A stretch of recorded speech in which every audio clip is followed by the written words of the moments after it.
आज है 28 जुलाई और 28 जुलाई से देखेंगे महत्वपूर्ण न्यूज़, जिनमें 27-28 जुलाई को उत्तर प्रदेश में भारी बारिश का अलर्ट जारी किया गया है और पश्चिमी यूपी के येलो और पूर्वी यूपी के ऑरेंज अलर्ट किया गया है। इस मौसम विभाग के हिसाब से काफ़ी जगह बहुत ज़्यादा हल्की से भारी बारिश होने की संभावना है। वही मौसम विभाग के मुताबिक 26 जुलाई को पूरे उत्तर प्रदेश में सामान्य बारिश का दौर देखने को मिला। 27 और 28 जुलाई को कई जगह भारी बारिश देखने को मिलेगी।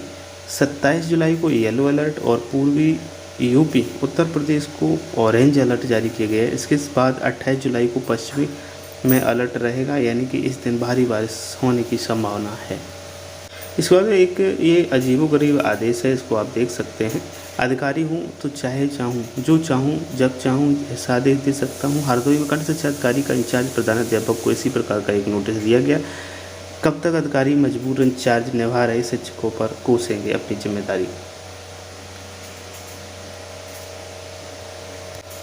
तो यहाँ पे आप देख पा रहे होंगे मनीष वाजपेयी इंचार्ज प्रधानाध्यापक सम्मेलन विद्यालय गंगेौली 52 हरदोई। आप द्वारा दी गई सूचना कि आपके विद्यालय के प्रांगण में स्थित उच्च प्राथमिक विद्यालय का भवन की छत जर्जर होकर बरसात से टपक रही है, जिसके कारण वह बच्चों के लिए खतरनाक हो गई है। विद्यालय भवन 2011 और 12 का निर्मित है।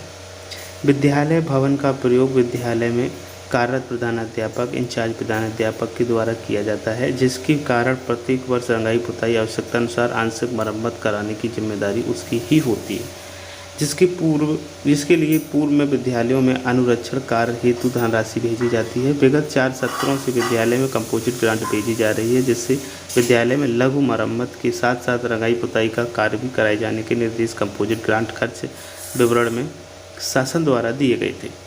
उक्त के संबंध में आपको निर्देशित किया जाता है कि आप 4 सत्रों में भेजी गई कंपोजिट धनराशि से लघु मरम्मत में खर्च की धनराशि का विवरण बिल वाउचर सहित 3 दिन के अंदर प्रस्तुत करें। अन्यथा की स्थिति में विद्यालय भवन के जर्जर होने में आप भी बराबर के दोषी माने जाएंगे। साथ ही कंपोजिट धनराशि खर्च में स्वेच्छाचारिता के भी दोषी होंगे। तो यहाँ से आप देख पा रहे होंगे कि एक शिक्षक के ऊपर सीधे कहा गया कि 4 साल में आपने खर्च कुछ किया नहीं, जिसके बाद बिल वाउचर चाहिए, आपने मरम्मत क्यों नहीं कराई। इसी से संबंधित ये आदेश नोटिस निकाला गया है।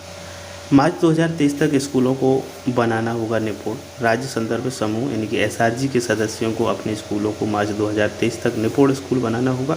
इसके तहत स्कूलों में निपुण भारत के लक्ष्यों को प्राप्त करना होगा। इस संबंध में बुधवार को महानिदेशक स्कूल विजय किरण आनंद ने 2022-23 के लिए एसआरजी की सूची जारी करते हुए उनके कामों के लक्ष्य कर दिए हैं और एसआरजी को 210 शिक्षकों का चयन किया गया है। अब यहाँ पर हम देखेंगे शिक्षा निदेशक बेसिक को अवमानना नोटिस जारी किया गया है। आजी को 1 माह में नियुक्ति देने के आदेश भी दिया है।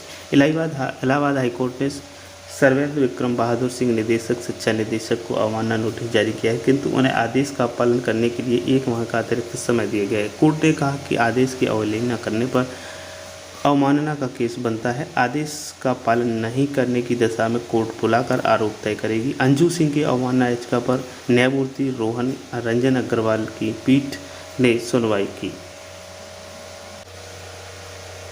याचिका का कहना था कि अधिक क्वालिटी पॉइंट अंक प्राप्त करने के बावजूद मांगे गए जिले अलीगढ़ में नियुक्ति नहीं दी गई, उसे कासगंज भेज दिया गया, जबकि कम अंक वाले अभ्यर्थियों को अलीगढ़ आवंटित किया गया है। इस पर कोर्ट ने निदेशक बेसिक शिक्षा का आदेश रद्द कर दिया और अलीगढ़ आवंटित कर 3 हफ्ते में नियुक्ति का निर्देश दिया है, जिसकी अवहेलना करने का ये याचिका दायर की गई। अब यहाँ पर देखें 27 जुलाई को ये आदेश जारी किया गया है। इसमें जो उत्तर प्रदेश बेसिक शिक्षा परिषद के नियंत्रणाधीन संचालित प्राथमिक और उच्च प्राथमिक विद्यालयों में कार्यरत शिक्षकों का शैक्षिक सत्र 22-23 में हेतु अंतर्जनपदीय स्थानांतरण यानी कि समायोजन जो ज़िले के अंदर होते हैं उसके संबंध में ये आदेश निकाला गया है। तो यहाँ पर जो पॉइंट है महत्वपूर्ण, इस संबंध में हम लोग देखेंगे अंतः जनपदीय स्थानांतरण यानी कि समायोजन के संबंध में ये नीति है। शैक्षिक सत्र 22-23 के लिए अंतर्जनपदीय स्थानांतरण और समायोजन प्रक्रिया अंतर्जनपदीय स्थानांतरण समायोजन सूचना विज्ञान केंद्र लखनऊ द्वारा विकसित सॉफ्टवेयर के माध्यम से ऑनलाइन की जाएगी। अतः जनपदीय स्तरीय स्थानांतरण समायोजन के लिए निम्नवत जो समिति है वो जनपद स्तर पर गठित की जाएगी। इसमें जिलाधिकारी महोदय अध्यक्ष होंगे, मुख्य विकास अधिकारी उपाध्यक्ष होंगे, प्राचार्य जिला बेसिक शिक्षा, जिला शिक्षा एवं शिक्षण संस्थान सदस्य रहेंगे, वित्त लेखा अधिकारी बेसिक शिक्षा सदस्य रहेंगे और जिला बेसिक शिक्षा अधिकारी सचिव रहेंगे, सदस्य सचिव। तो ये इनके देख रेख में ये समिति कार्य करेगी जिलाधिकारी महोदय की। और स्थानांतरण की कार्रवाई ग्रामीण सेवा संवर्ग से ग्रामीण सेवा संवर्ग और नगर सेवा संवर्ग से नगर सेवा संवर्ग में की जाएगी, ये भी क्लियर कर दिया गया है। निःशुल्क और अनिवार्य शिक्षा अधिनियम 2009 के मानकों के आधार पर अधिक अध्यापक संख्या वाले विद्यालय, यानी जहाँ पर सरप्लस टीचर्स हैं उनको अध्यापक की आवश्यकता नहीं है, वो दूसरे विद्यालयों में भेजा जाएगा। और ये मानव संपदा पोर्टल पर 30 अप्रैल 2022 को उपलब्ध छात्र संख्या के आधार पर इसे चिन्हित किया जाएगा। ऐसे विद्यालय जहां 2 से अधिक शिक्षक कार्यरत हैं परंतु निःशुल्क और अनिवार्य वाले शिक्षा अधिकार के अधिनियम के मानकों के अनुसार रिक्तियां हैं, वहां पर वरीयता के आधार पर एकल शिक्षक विहीन या 2 शिक्षकों वाले विद्यालयों में शिक्षकों को भेजा जाएगा। तो इस प्रकार से ये आदेश है। यहाँ पर किस प्रकार से सेवा के प्रत्येक 1 वर्ष पूर्ण करने पर अधिकतम 12 अंक 1 अंक मिलेगा, 1 वर्ष का अधिकतम 10 अंक मिल जाएंगे। असाध्य या गंभीर रोग से ग्रसित अध्यापक यदि कोई उसको 15 अंक मिलेंगे, जिसमें स्वयं हो सकता है, पति पत्नी या अविवाहित पुत्र पुत्री। दिव्यांग अध्यापक है तो उसको 10 अंक मिलेंगे, अविवाहित पुत्र पुत्री है उसको भी मिलेंगे, स्वयं या पति या पत्नी ये भी।